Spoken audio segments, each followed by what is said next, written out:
अदालत के बाहर सहाफ़ियों से गुफ्तगू कर रहे हैं। जिद की कि मैं उसी गेट से जाऊंगा जिससे साहिल जाते हैं, और अपोजिशन के दिनों में जिन गेट से जाते थे उसी गेट से गए और उसी गेट से एग्जिट हुए जिन दिनों में अपोजिशन के दौर में बाहर आते थे।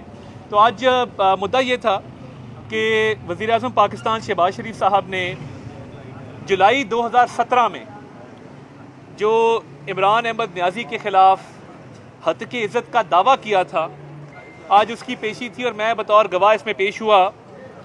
ये वो केस है जो वज़ीर-ए-आज़म शहबाज शरीफ ने इमरान अहमद न्याजी के ख़िलाफ़ दायर किया और जो डेफेमेशन कमिट की, हत्क इज़्ज़त की इमरान अहमद न्याजी ने। तो ये इस केस को अब 8 साल हो गए हैं चलते हुए, और इसमें इमरान अहमद न्याजी के वकला ने 120 मरतबा तारीख ली है। 120 मरतबा इमरान अहमद न्याजी के वकला ने एडजर्नमेंट ली है इस केस के अंदर। आज उनके वकील मोहम्मद हसन चोटिया साहब किसी मसरूफियत के बिना पर नहीं थे, तो हमने इसरार किया कि हमारी स्टेटमेंट कम अज़ कम रिकॉर्ड कर ली जाए और उस पर जरा जब वकील साहब अवेलेबल होंगे तो कर ली जाए। तो उनके जो एसोसिएट मौजूद थे उन्होंने इस बात पे अग्री किया कि स्टेटमेंट रिकॉर्ड कर लें। तो ये 2017 में शहबाज शरीफ साहब पे इमरान अहमद न्याजी, जिसको हम इल्ज़ाम खान भी कहते हैं, इल्ज़ाम लगाया कि शहबाज शरीफ साहब ने इमरान अहमद न्याजी को 10 अरब रुपए की पेशकश की कि आप पनामा पेपर्स के केस को विड्रॉ कर लें तो मैं आपको 10 अरब रुपया पे करूँगा। ये झूठा, बेबुनियाद और मन घड़त इल्ज़ाम, बहुत सारे इल्ज़ामात में से एक इल्ज़ाम जो इमरान अहमद न्याजी ने लगाया था, शहबाज शरीफ साहब ने उसी वक्त 2017 में हत्क इज़्ज़त का दावा दायर किया और उस केस में अब खासी पेशरफ्त हो चुकी है। और इस केस के अंदर जो हकायक हैं वो हमने अदालत के सामने रखे कि ये ना सिर्फ एक झूठा बयान है बल्कि मज़िका खेज़ है कि जिस तरीके से इस बयान को दोहराया गया, मुख्तलिफ टीवी चैनल्स पे जाके टॉक शोज़ के अंदर दोहराया गया। उन टॉक शोज़ का ट्रांसक्रिप्ट USB भी हमने सामने रखी। फिर परेड ग्राउंड रावलपिंडी के जलसे में इस इल्ज़ाम को दोहराया गया, कराची एयरपोर्ट पे दोहराया गया, पेशावर शौकत खानम की तकरीब में दोहराया गया और इस इल्ज़ाम को जगह जगह शाया किया गया, बतौर कैंपेन चलाया गया। तो ये इल्ज़ाम क्योंकि एक झूठा इल्ज़ाम था, इमरान अहमद न्याजी और उसके वकला किसी किस्म का सबूत नहीं पेश कर सके इस इल्ज़ाम के एविडेंस के तौर पे। और आज मैंने जो बयान रिकॉर्ड कराया अदालत के सामने कि शहबाज शरीफ साहब की एक अवामी खिदमत की हिस्ट्री है इस मुल्क के अंदर।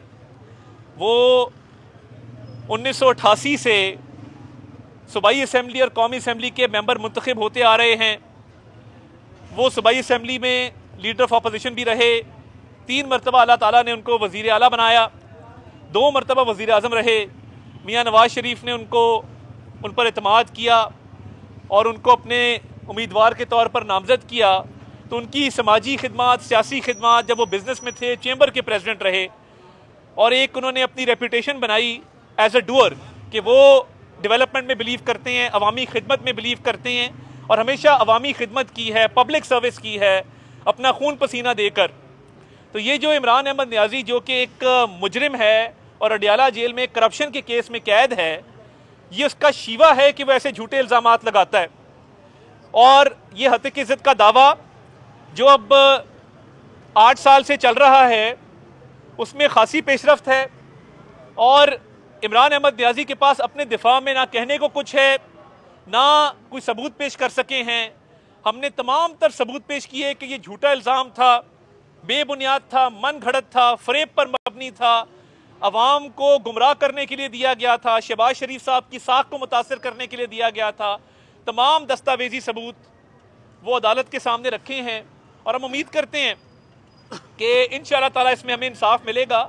और इमरान न्याजी और उसका तमाम टोला जिसने ये शहबाज शरीफ साहब पे इल्ज़ाम लगाया, आपने देखा कि इसी टोले का हिस्सा है एक गैर मुल्की आदमी जो लंदन की अदालत में, जिसके खिलाफ एक फ़ैसला आया, आपने देख लिया कि ना सिर्फ कोर्ट ने इसको झूठा साबित किया, जो पाकिस्तान की इस्टेब्लिशमेंट पर, फ़ौज पाकिस्तान पे इल्ज़ाम लगाता था, जो पाकिस्तान की इंटेलिजेंस एजेंसीज पर इल्ज़ाम लगाता था, उसको हरजाने का ना सिर्फ कहा गया कि हरजाना पे करो, बल्कि उसको कहा गया कि ये झूठा साबित हुआ है और फिर वो एक टेररिस्ट एहसानुल्लाह एहसान का इंटरव्यू करे सोशल मीडिया के ऊपर, तो ये किसी महज़ब माशरे में, महज़ब मुल्क में किसी दहशतगर्द की सपोर्ट जो है ये कानूनी तौर पर, इखलाकी तौर पर जायज़ नहीं है। और एक टेररिस्ट को सोशल मीडिया पर उसके ख्यालात को, उसके नज़रियात को फ़रोग़ देना, उसको इंटरव्यू करना, उसको आगे प्रमोट करना, ये जायज़ नहीं है और ये एक बदतरीन अमल है। मैं नहीं समझता कि कोई भी महज़ब मुल्क इसको बर्दाश्त कर सकेगा कि उनके मुल्क में रहता हुआ शख्स वो टेररिस्ट को हार्बर कर रहा है। This purports to harboring a terrorist, this purports to supporting a terrorist, Ehsanullah एहसान, and promoting his views. This cannot be allowed in any civilized country.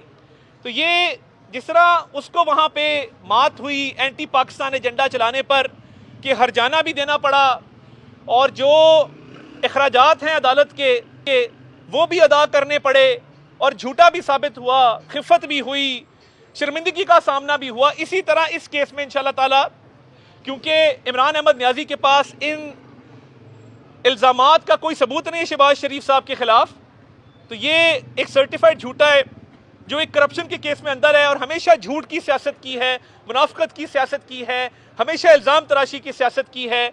और अब क्योंकि सबूत कोई नहीं है, 120 तारीखें तो ले चुके, तो ये इंशाअल्लाह ताला इनको रुसवाई का सामना करना पड़ेगा। और ये हमेशा की तरह जब ये झूठ बोलते हैं फिर बाद में यू टर्न लेते हैं, यू टर्न ही अब तो पूरा राउंड अबाउट बन गया इनका, घुमन घेरी है पूरी, घूमते रहते हैं उसके इर्द गिर्द।